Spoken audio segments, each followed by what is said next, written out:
چا د رسول الله د خبر مقابله کې با د چا خبر نه اخلو د رسول الله د فتوی مقابله کې با د چا فتوا نه اخلو د رسول الله د رائے مقابله کې با د چا رائے نه اخلو خدا مې ساته د رسول الله په مقابله کې با چا سره محبت هم نکو نه به د رسول الله د محبت زې خزل ورکو نه به د رسول الله د محبت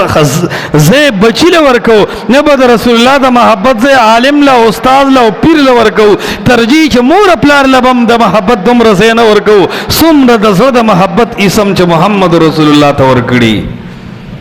او دا زه د ځان نه وایم دا الله پر خپل کتاب کې فرمایلی دی او دسه فرمایلی دی النبی اولا بالمؤمنین من انفسهم رسول الله په دې خلقو د دې د بدن نه زیات حق لري وازواجه امهاتهم د چا خزه د چا مور نشي کېده الله فرمایي د رسول الله دومره مقام دی چې د رسول الله بیبیان د امت مین دي دا د رسول الله مقام ته اشاره ده هر سړی چې مړ شي ضرور سره تعلقي غني رور پرور باندې مېنی خورور چې مړ شي د رور په خزه ضرور ول نگاه تړلی شي دا ولې دا محبت لګرځي وند کړي